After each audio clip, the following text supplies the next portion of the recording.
portal in achieving a composite social welfare development for the nation, particularly for the young ones and students in Nigeria.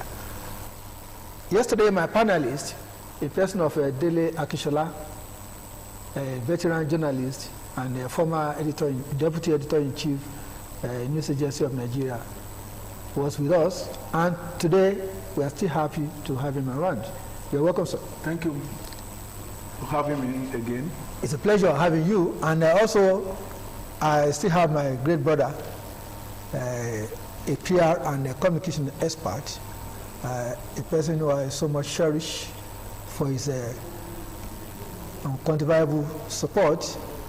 Here we are again having Dara Adebimpe, a PR and communication expert, staying with us to discuss the topic. Thank you, Aki, for the compliments. It's my pleasure to be here. Yeah, we thank God for being together all the time. Last week, we were discussing about the essence of empowerment schemes in the nation. And we talked about the issue, the deplorable economic situation that some of us are finding ourselves, even the well-to-do, are also grappling with some financial situations. And that might be depriving some benefits to individuals. Your image, your PR program on TV has just come up with an empowerment scheme.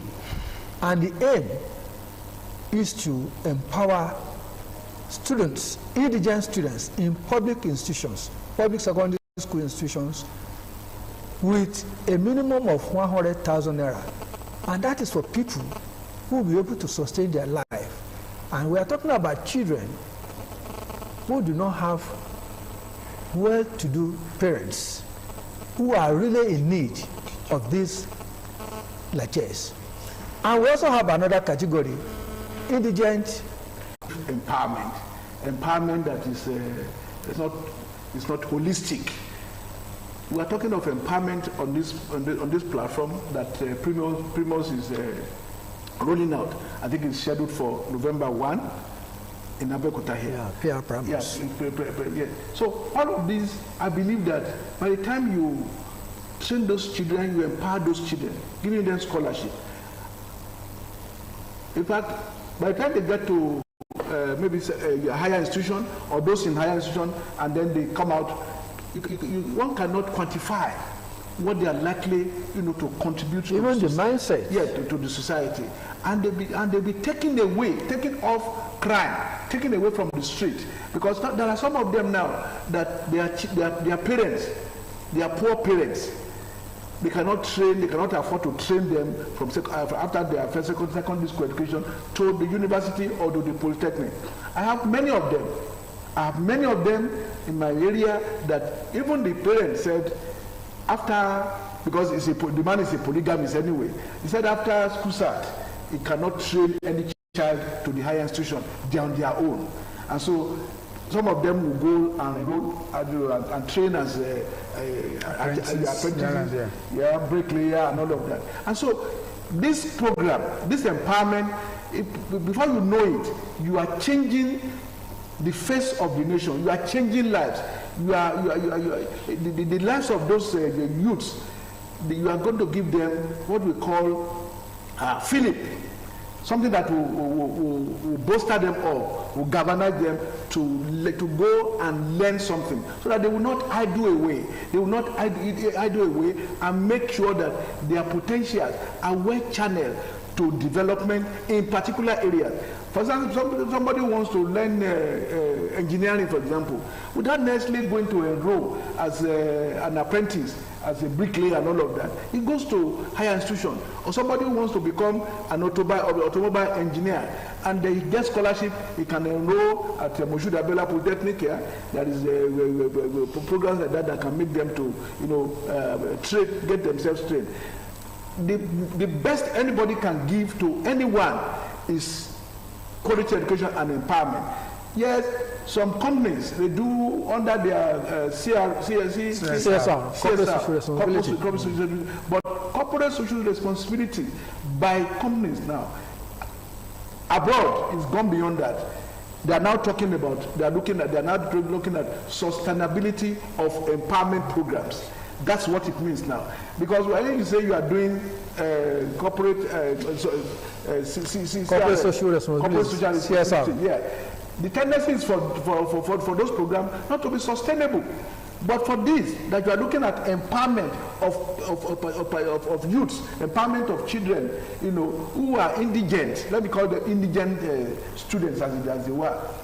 That will, because their parents are poor, that will not stop them from becoming somebody in future, from becoming an engineer, from becoming a doctor, a medical doctor, and all of those things. And so I see the program that is coming up, being sponsored by PR Pramos as something that is laudable, that will change the lives of many and make them to become useful contributors, to make them to become good contributors to the societal development. And because the whole essence of life is for us to have equitable distribution of resources and life, so that somebody will not come out in future and say, oh, I didn't have the opportunity of going to school, and therefore even with all the potentials in such a child dies. And so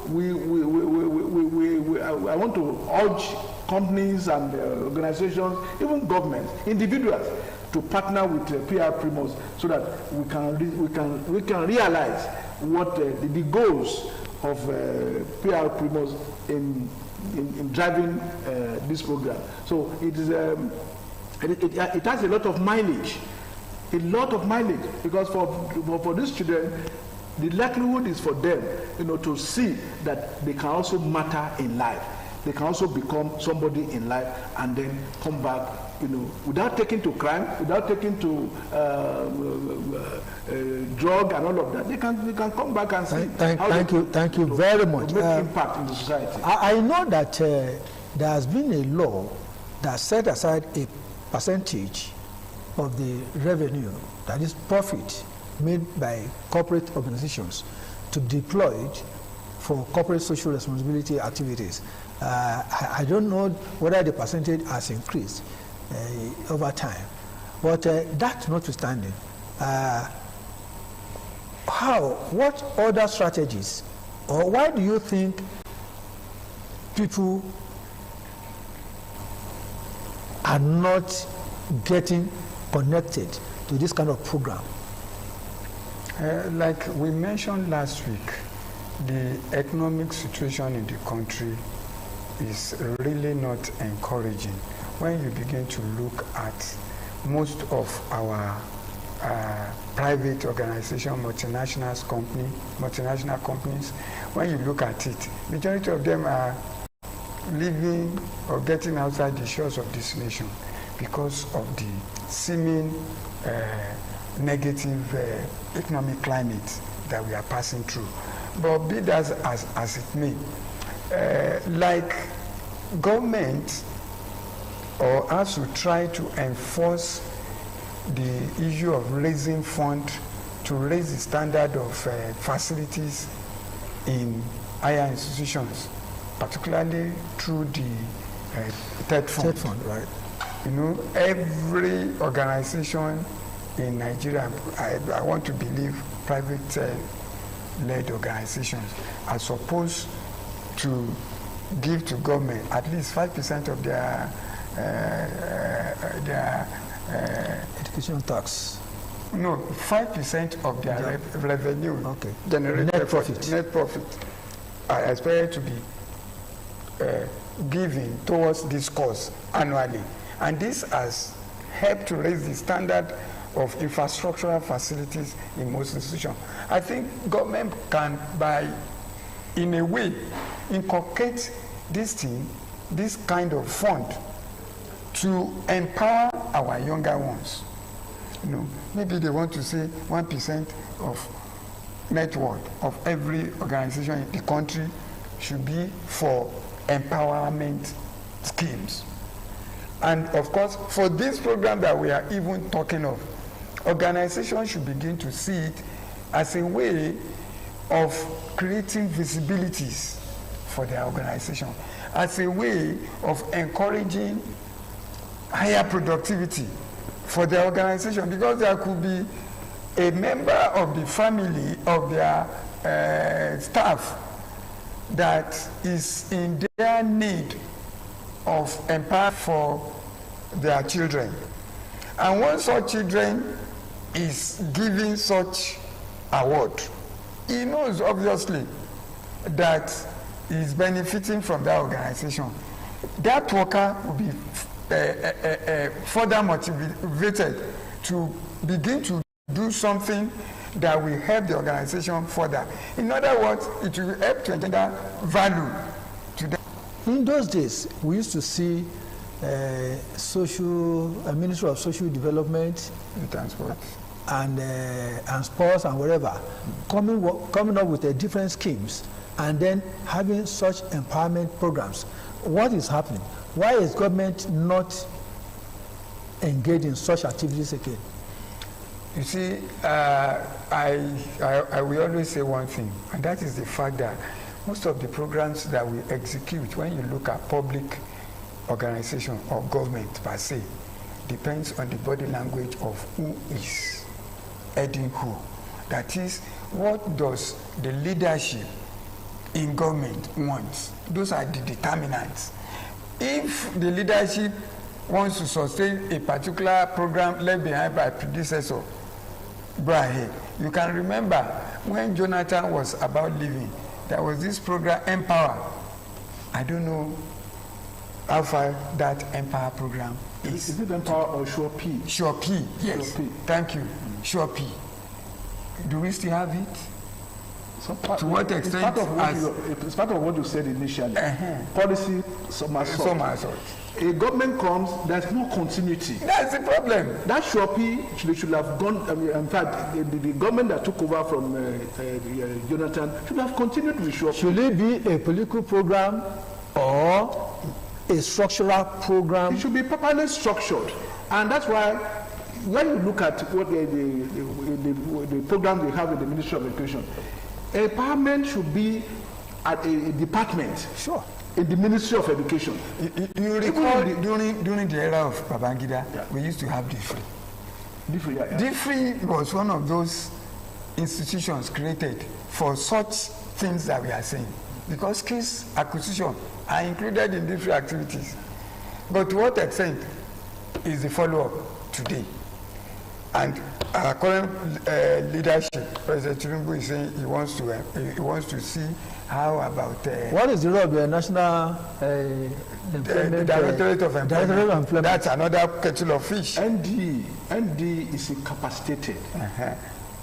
Let me tell you, ND has a lot of laudable programs. But it's under DFRI. Yeah, but due to vocational skills. Yeah, but due to paucity of funds, how much is being allocated to ND, National Directorate of Employment? I have friends who are working there, and they complain. For example, there are some programs they did last year, and even up to early this year, that they gathered some youths, and then they trained them in animal husbandry, and ask me if you ask me how much they give them, so paltry, so it's negligible.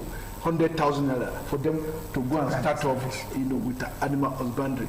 These are areas where money should be pumped into, so that the empowerment can be meaningful, and so that you can see, for example, if they can give them, maybe the least they could give them should be about 50,000 naira or 500,000 naira. Yes.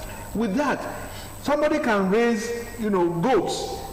That within 6 months, even within 1 year, you'll be surprised that will turn into millions, will generate money, and then that person also contributes to the development of the society. And so all of this, we're talking about self-determination here. That to make these children to realize who they are and what they can do. They shouldn't become defeated. Yes, and say, there is nothing that we can do. There's no money, government is not helping. And this is why I said I have advocated that empowerment, the Department of Empowerment should be in the Ministry of Education and should be in the Ministry of Labor, Productivity and Employment.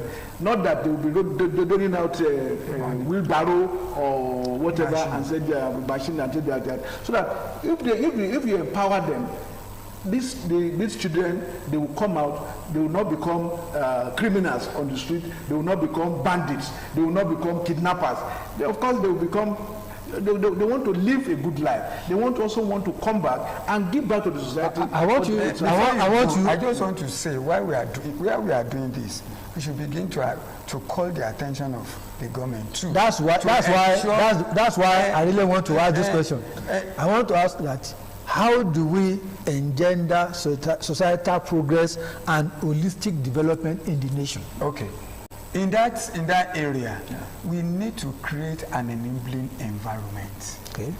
The economic policies, the fiscal policies that government dishes out must be seen to be favorable to all these people that are being empowered. If these people are... The town hall meetings, what are the essence? Now, let me tell you, see, the government assumes to know too much about what the people need. Before, some state governments were holding town hall meetings. Even the federal government, under the immediate past president, Muhammad Buhari, they will go and do town hall meetings, and it becomes a jamboree. The town hall meetings we are talking about should be selective, should be representative. You look at a segment of society, not the old people, not the young, and everybody will say, not even for politicians. Not even for politicians. Gather youths, and you want to have engage them. Yeah, constructive engagement. You want to engage them in empowerment, and then you now look at widows or women generally, and take those ones again and have town hall meetings with them, and then you now look at the oldies, what can they do, and all of that, and then you empower them appropriately. You even have a composite feedback from them, and then you begin to allocate resources. The resources, exactly. And so that in fact, if they do that before the budget is released, or before they start preparing the budget, they can appropriate, funds for such empowerment programs, so that it won't be now that we have subsidy has been removed, and then we are now having what we call emergency program called palliatives, and then you are now thinking of let's give them some bags of rice or beans or gari and all of that. That's not what is empowerment. That's not. Empower people, train them, and make sure that they acquire skills, and they can use that skill to transform the society, and make sure that they create wealth. Because you see, when you are empowered, you're not empowered to go and be a waster. Your opinion on the way forward? I think by now any empowerment program should begin to look at the relevance of such program to the environment to which the beneficiaries are. For instance, we have several farmlands that remain unoccupied now. Uncultivated. There are certain, when you go to Niger Delta, fishing is so easy to be done. We need to empower people along that path. In areas where, when you get upland, there are lands that could be cultivated for farming. There are special products that are peculiar to certain areas. We know where we can grow cocoa. Why could not empower people in that area to engage in such activities? In cassava, in irrigation farming, where we have rivers that could be done to engage people in farming activities, given the fact that we are facing inadequate food shortage in our country today. So these are the areas that government should meaningfully empower people, so that there will be a buyback upon the whole economic environment, so that money that is spent will be wisely spent. It will not just be doling out money to political. It will not be political.